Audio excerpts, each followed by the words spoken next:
Assalamualaikum warahmatullahi wabarakatuh. Perkenalkan, nama saya Muhammad Al-Farabi dan di samping saya ada teman saya. Muhammad Haji Pratama. Di video ini kami akan membuat video tugas untuk UAS perkembangan peserta didik. Nah, di sini saya berperan sebagai pewawancara dan teman saya sebagai narasumber. Baiklah, kita mulai. Untuk pertanyaan pertama, setiap manusia adalah unik. Manusia diciptakan dengan berbagai persamaan dan perbedaan masing-masing yang membedakan dengan manusia lainnya. Budi adalah seorang siswa yang masuk ke SMK di kota tinggalnya. Siswa tersebut memilih masuk SMK karena saran dan pertimbangan dari keluarga. Alasannya adalah setelah lulus maka akan mudah untuk mendapatkan pekerjaan. Keluarganya termasuk keluarga yang kurang mampu, sehingga akan kesulitan ketika ia mau melanjutkan ke jenjang pendidikan yang lebih tinggi. Di sisi lain, sebenarnya ia tidak berbakat di jurusan SMK sekarang ini. Ia berbakat di bidang komunikasi. Untuk masuk sekolah komunikasi memerlukan biaya yang tidak sedikit, dan sekolah tersebut ada di luar kota. Sebagai seorang pendidik, solusi apa yang akan Anda berikan kepada Budi sehingga dia bisa menerima keadaan ini dan memaksimalkan potensi yang ada pada dirinya? Baiklah, akan saya jawab ya. Tadi kesimpulan dari pertanyaan tadi itu si Budi ya. Budi dengan orang tuanya, yang dimana orang tuanya itu tidak menyanggupi untuk dia melanjutkan sekolah komunikasi. Tadi orang tuanya menyuruh dia masuk SMK kan? Menyarankan untuk masuk SMK. Nah, di SMK dia tidak disebutin jurusan apa gitu. Tidak. Nah, tapi keinginan Budi itu masuk itu komunikasi. Tapi karena kendala biaya tadi ya. Adapun untuk keinginan Budi masuk sekolah komunikasi tadi yang tidak bisa dipenuhi oleh orang tuanya karena biaya, ya itu hal biasa yang biasa terjadi pada dunia pendidikan di negeri kita ini, yang dimana ya banyak sekali anak-anak negeri ini yang mereka tuh ingin melanjutkan cita-cita mereka sesuai dengan apa yang mereka inginkan, akan tetapi karena satu alasan atau banyak alasan sehingga mereka tidak bisa memenuhi cita-cita mereka. Jika saja setiap anak itu mendapat apa yang mereka impikan, sebagaimana ya contohnya Pak Baharudin Yusuf Habibie ya rahimahullah, yang dimana beliau itu adalah ya seorang yang amat cerdas di negeri ini, yang beliau itu menjadi teladan bagi pemuda di negeri ini. Ya, Pak Habibie itu memiliki bakat tentang dunia pesawat ya, ilmu tentang mesin pesawat, dan ya, ketika itu beliau berhasil untuk melanjutkan pendidikannya di Jerman, ya kan. Lalu ya sepulang dari situ beliau menciptakan sebuah pesawat yang dimana pesawat itu menjadi pesawat yang pertama kali di Indonesia ini sebelum adanya krisis moneter. Setelah itu ya beliau kembali membuat pesawat baru-baru ini, lalu tidak lama dari situ beliau wafat. Dan jika saja setiap anak negeri ini mendapat kesempatan seperti itu untuk melanjutkan pendidikan, maka ya, tentunya ya, bisa seperti sebagaimananya beliau Pak Habibie ya. Tentang kasus Budi tadi, ya seharusnya pemerintah itu membantu orang-orang yang kurang mampu tetapi memiliki suatu potensi yang amat besar untuk dimanfaatkan untuk kedepannya bagi negeri ini sendiri. Karena pada sejatinya kemampuan anak bangsa itu kembali kepada bangsa ini manfaatnya. Jadi tidak merugi bagi kita, pemerintah khususnya, untuk membiayai pendidikan ya, khususnya Budi tadi ya. Karena ya tadi kembali ke manfaatnya ke negeri ini ke depannya. Tapi sayangnya tadi ya pemerintah tidak turun tangan ya untuk mengatasi ketidakmampuan orang tuanya. Jadi saran saya ya, ini pendapat perspektif saya sebagai tenaga pendidik yang kita ini ya nanti kita akan jadi tenaga pendidik kan. Antum jadi tenaga pendidik nanti kan. Insya Allah. Nah, ya kita sebagai tenaga pendidik tentunya kita harus memperhatikan keadaan siswa ya. Keadaan siswa khususnya yang ada kendala dalam ekonomi. Ya kita berusaha untuk merangkul dia dan memberikan dia kesempatan untuk bercerita tentang masalahnya. Lalu memberikan solusi padanya agar ya, masalahnya itu dapat teratasi dengan cara ya kita mengajukan kepada ya, yang jabatannya lebih tinggi dari kita ya, seperti bagian kesiswaan kan yang menangani tentang hal itu kan, bagian kesiswaan yang dimana ya pihak kesiswaan itu tentunya akan menindaklanjuti itu, lalu ya pihak kesiswaan akan menindaklanjuti bagaimana ya si Budi ini untuk melanjutkan ke perguruan tinggi atau ke pendidikan selanjutnya yang dia inginkan kan, sehingga dia bisa mendapat beasiswa untuk masuk ke sana. Bukankah sekarang ini ya, sudah disediakan KIP untuk orang-orang yang kurang mampu tapi memiliki bakat untuk berkembang. Tapi ya mungkin saya rasa ya Budi bisa memanfaatkan KIP itu karena itu adalah salah satu ya, keluaran dari pemerintah baru-baru ini. Mungkin ya KIP itu tidak masuk di desa Budi karena ya, pelosok mungkin ya. Tapi saya rasa jika saja ada yang mengajukan permasalahan begini ke pemerintah, insya Allah pemerintah akan mengatasinya. Jadi kembali ke pemerintah ya tentang wewenang itu ya, seharusnya pemerintah lebih meratakan pendidikan itu ke seluruh pelosok negeri sehingga tidak hanya ya, yang terlihat saja yang mendapat bantuan, tetapi hingga pelosok negeri pun mendapat bantuan. Sehingga ya semua anak itu bisa merasakan bagaimana nikmatnya itu pendidikan, sehingga ya, tercapainya tujuan undang-undang dasar yaitu mencerdaskan kehidupan bangsa. Sangat disayangkan jika seseorang tidak bisa melanjutkan pendidikannya karena ekonomi. Jadi ya, kami berharap sebagai tenaga pendidik, karena kami tidak bisa berwenang ya, hanya bisa berharap dan ya mendesak pemerintah agar meratakan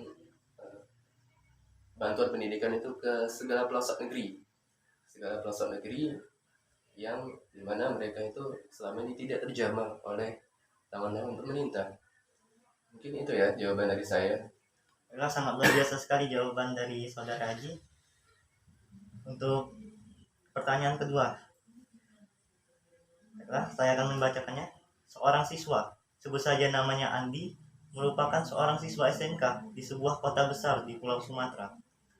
Ia merupakan seorang yang memiliki bakat di dunia teknik. Hanya saja, ia orangnya tidak percaya diri, pemalu, dan overthinking. Ia selalu ragu akan keputusan dan tindakan yang ia buat. Ia takut keputusan yang ia buat akan ditolak oleh orang lain. Sebagai seorang pendidik, solusi apa yang akan Anda berikan kepada Andi sehingga dia bisa menerima keadaan ini dan memaksimalkan potensi yang ada pada dirinya? Tadi Andi ya, Andi itu dia keinginan dia masuk teknik gitu. Dia punya bakat di dunia teknik. Dia punya bakat di dunia teknik. Jadi, dia malu untuk melanjutkan ke pendidikan teknik karena dia punya sifat tadi. Nah, dia tidak percaya diri, Jadi malu gitu dan sebagainya itu. Mungkin pernah nggak dengar mental illness? Belum pernah. Apa itu mental illness? Apa ya? Ya suatu gangguan mental ini mana ya, banyak sih macamnya. Salah satunya yang pemalu, cenderung ya, merasa tidak percaya diri seperti itu. Tapi ya kan ya gangguan mental yang Andi alami itu tidak parah ya, hanya dasar. Tapi itu berpengaruh juga ke pribadi seseorang kan. Seseorang itu tidak akan mendapatkan ilmu jika dia pemalu, jika dia malu untuk mencoba seperti itu. Karena ya pada sejatinya orang yang hebat itu dia berani mencoba terlebih dahulu dengan pertimbangan yang sewajarnya ya, tidak memikirkan hal-hal yang di luar kendali dia seperti nanti terjadi apa ini, tapi dengan pertimbangan sewajarnya. Misalnya saya kira-kira bisa tidak ya, ya kalau dikira kemungkinan akan bisa ya lakukan, lalu hasilnya itu ya serahkan kepada Allah. Sebagaimana kasus Andi tadi, dia punya bakat di dunia teknik, dan di dunia teknik itu dibutuhkan yang namanya cekatan ya, cekatan berani untuk mengambil tindakan, karena jika tidak berani mengambil tindakan, misal kerja di industri konvensional, maka akan terjadi hal yang fatal ya dalam mesin itu, karena lambat mengambil tindakan. Juga jika malu untuk berkomunikasi dengan rekan-rekan di teknik, itu akan mengakibatkan ya tidak adanya chemistry pekerja antara pekerja, karena sekali lagi di dunia teknik itu dibutuhkan yang namanya ya, aktif, cekatan, berani, percaya diri, dan sifat-sifat yang menunjang dalam dunia teknik lainnya. Sedangkan Andi tadi pemalu, tidak percaya diri. Sebenarnya ya, jika dia lebih merenungi ya, sebenarnya dirinya itu punya bakat, punya kelebihan yang seharusnya dengan kelebihan itu dia bisa percaya diri, bisa bangga dengan ke keandalan dirinya sendiri ya. Ya tentunya sebagai tenaga pendidik, kalau di kuliah ada itu enggak? BK? Ada enggak ya? BK? Mungkin ada. Pendidikan BK ada kan? Ada kan? Nah, mungkin sebagai tenaga pendidik, karena di kuliahan atau di ya sekolah SMK tadi itu mungkin mau masuk SMK nih, masuk SMK, mungkin di SMK itu ada ya, pasti ada sih saya rasa bimbingan konseling yang dimana itu sama saja sebagaimana kita konseling ke psikolog atau psikiater ya. Dan biasanya di bimbingan konseling itu ya kita mendapatkan bimbingan tentang permasalahan-permasalahan pribadi kita, bahkan sebagai siswa, yang dimana ya para pembimbing konseling akan membantu kita mengatasi itu permasalahan-permasalahan yang kita tidak bisa kita ceritakan keluarga, ke teman atau siapapun, tapi ya, melalui bimbingan konseling ya insya Allah kita bisa mengatasi itu ya. Yang Andi alami itu ada permasalahan tentang mentalnya ya, tentang rasa percaya diri dan malu itu kan berkaitan dengan mental ya, maka ya sangat tepat jika kita konseling ke bimbingan konseling, karena ya, mereka memang pelajari ilmu itu. Sebagaimana ya, pengalaman saya waktu di SMK ya, jika saya mendapat suatu hal yang menekan mental saya, maka saya konseling ke bimbingan konseling. Lalu setelah itu saya mendapatkan solusi dari permasalahan saya. Sebenarnya si Andi ini hanya perlu mendapatkan bimbingan psikolog ya, atau dari psikiater, yang dimana mereka meyakinkan Andi agar dia dapat percaya diri, dapat menjadi seorang yang pemberani. Memang malu itu adalah hal yang mulia ya, malu adalah hal yang mulia, karena itu dapat memuliakan seseorang memang. Tapi ya kita harus meletakkan malu itu pada tempatnya. Adapun malu yang dialami ini adalah suatu permasalahan yang harus diatasi ya.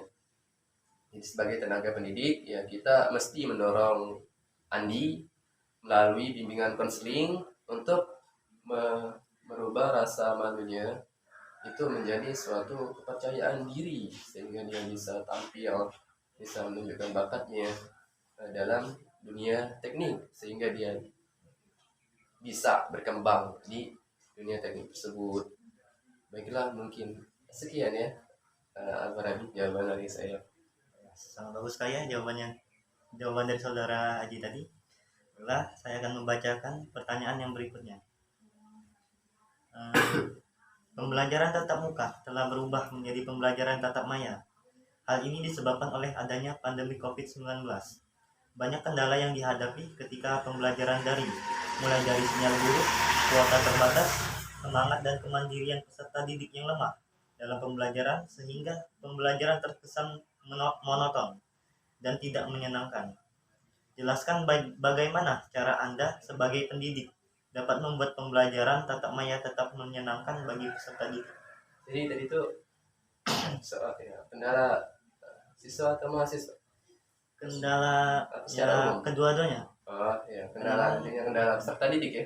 Peserta didik ya, karena sinyal juga tidak terputus oleh bukan kendala peserta didik saja.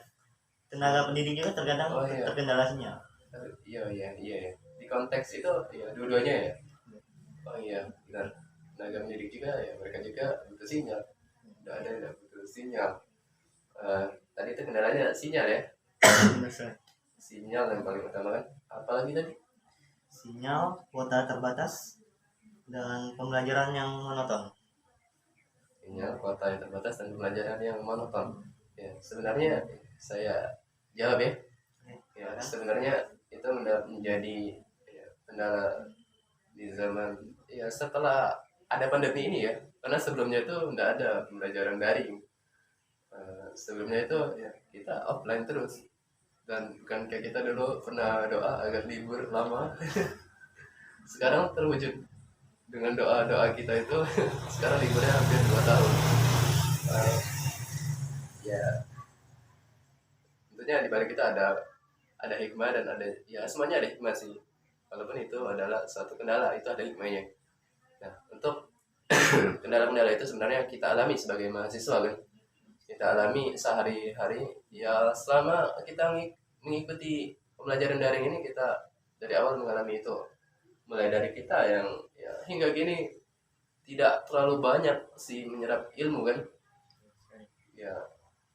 Seperti itu tadi, masalahnya ya sinyal yang buruk, kuota yang terbatas, kemudian ya tenaga pendidik yang menyampaikan materinya secara apa tuh, secara apa, monoton ya, secara monoton. Solusi dari kami ya, calon peserta didik ya, yang akan insya Allah menjadi calon peserta, menjadi peserta jadi tenaga didik ya, tenaga pendidik nantinya. Maka untuk yang pertama itu tadi sinyal yang buruk, koneksi yang buruk. Itu koneksi yang buruk mungkin dari situ ya kembali ke pemerintah yang dimana perlu diketahui bahwasanya hal ini kan sebentar lagi akan berakhir kan. Insya Allah kita akan offline, tapi ya kita bahas tentang solusi dari permasalahan ini. Untuk yang pertama tadi ya, kembali pemerintah, seharusnya pemerintah di masa-masa pandemi ini meratakan sinyal untuk seluruh daerah,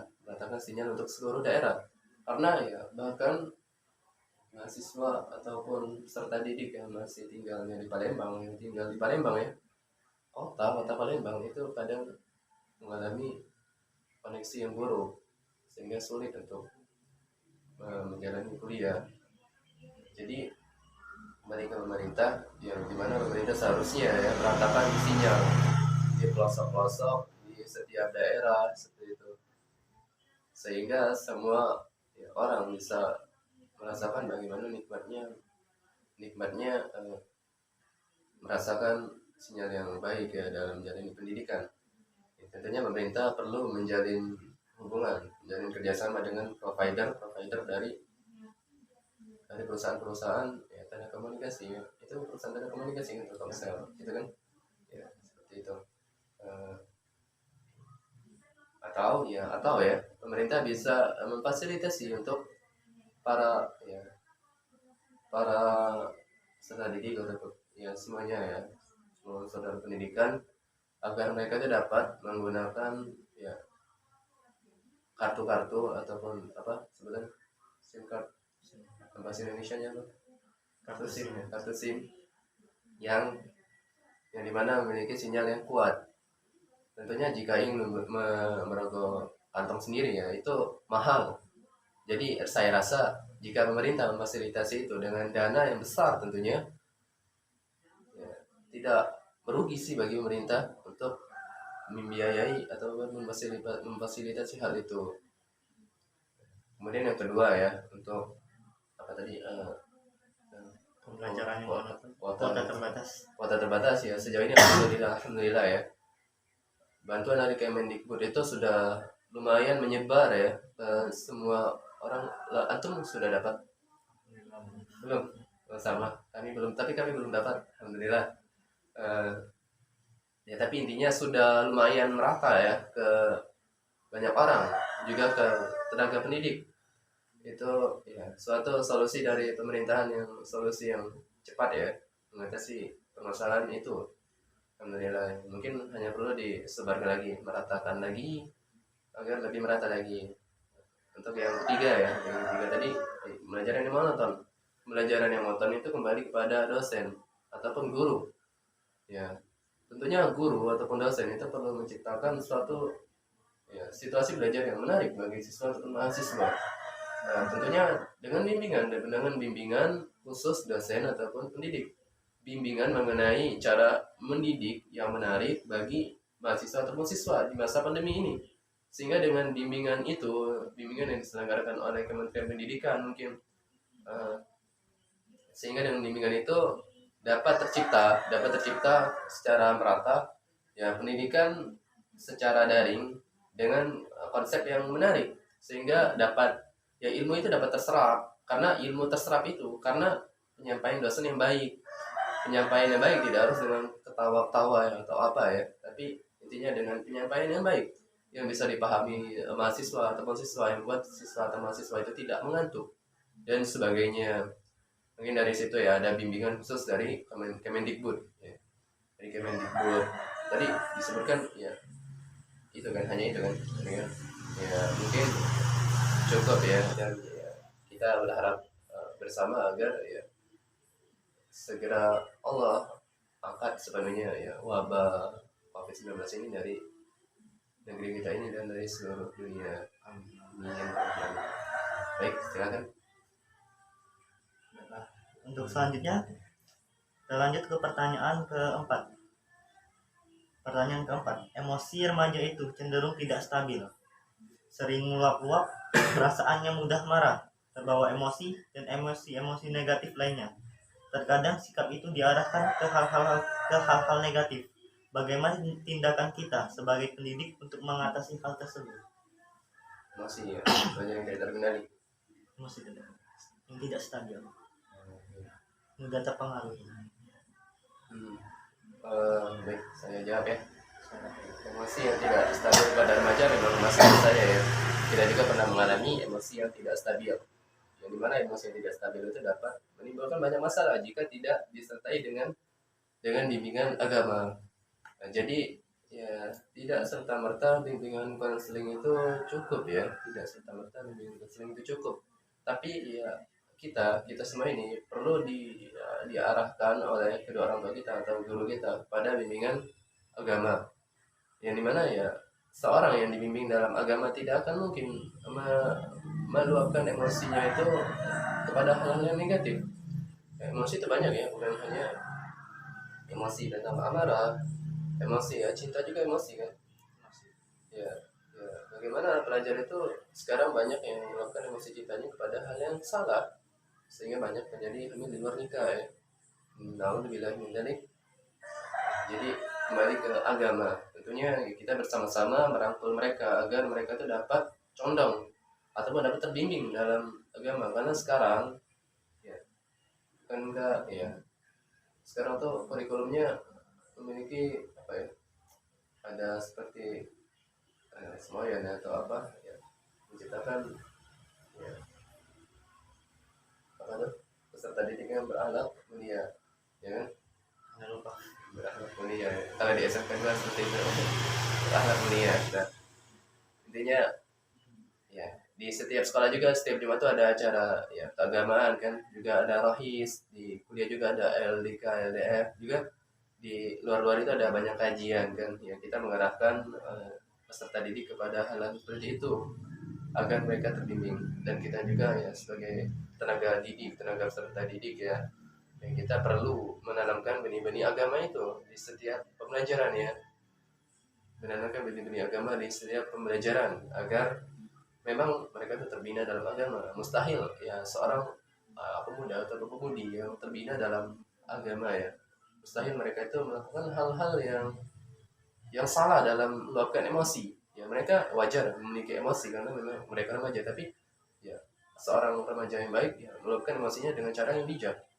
Ya dia meluapkan emosinya dengan olahraga, melakukan emosinya itu dengan hal-hal yang bermanfaat ya, menjadi penunjang dia untuk belajar seperti itu ya.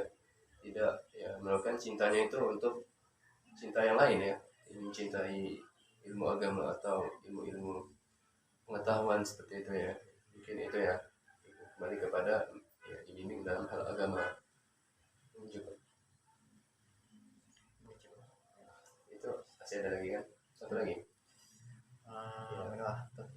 Pertanyaan yang selanjutnya ya, kayak ini sekarang kita akan lanjut ke pertanyaan yang terakhir. Kata-kata motivasi apa yang paling mempengaruhi hidup Anda sehingga Anda menjadi lebih bersemangat dan berbahagia dalam menjalani hidup? Insya Allah. Sangat berat. Kalau kata-kata motivasi ya setiap orang itu insya Allah ada ya, kita masih hidup sampai sekarang ini ya itu karena ada motivasi dalam diri kan.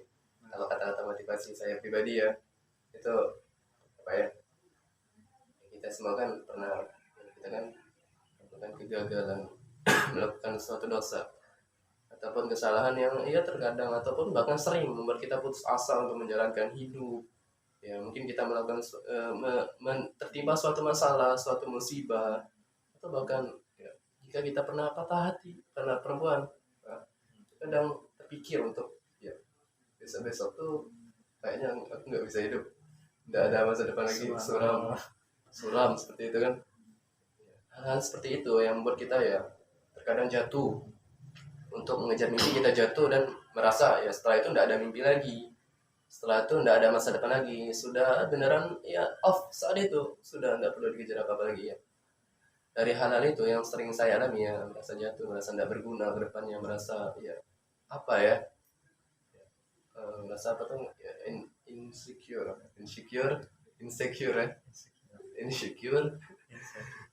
ya, merasa minder ya dengan orang lain, merasa Allah itu tidak ngasih kesempatan lagi untuk saya. Dari situ saya ada motivasi bahwasanya ya Allah itu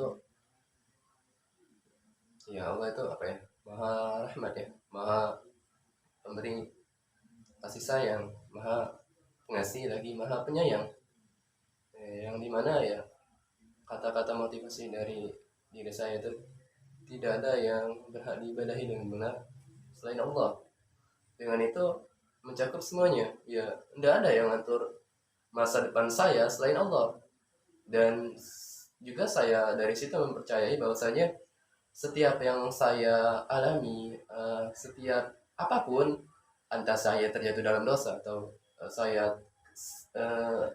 ada mengalami kegagalan, saya meyakini bahwasanya kedepannya itu pasti ada hikmah, yang dimana hikmah itu sebelumnya tidak pernah kita bayangi, yang ternyata buat kita berkata, oh ini tuh hikmah dari Allah, yang membuat kita lupa bahwa kita pernah jatuh karena saking kita bahagianya karena hikmah itu kan. Yang kalau saja musibah itu tidak ada, kita tidak akan rasain hikmah itu kan. Jadi ya, kembali ke tadi, tidak ada yang berhak diibadahi dengan benar selain Allah. Dimana kata-kata itu dapat merangkum semua hal-hal yang baik ya. Mungkin itu ya saudara Al-Farabi. Terima kasih jawabannya. Lah, kita sudah selesai membacakan semua pertanyaan dan telah mendengar 5 pertanyaan bukan semua. 5 pertanyaan dan sudah dijawab oleh Aji Pratama. Nah, akan kami tutup video ini dengan mengucapkan alhamdulillah rabbil alamin. Mohon maaf bila ada salah kata. Kepada Allah kami mohon ampun. Assalamualaikum warahmatullahi wabarakatuh.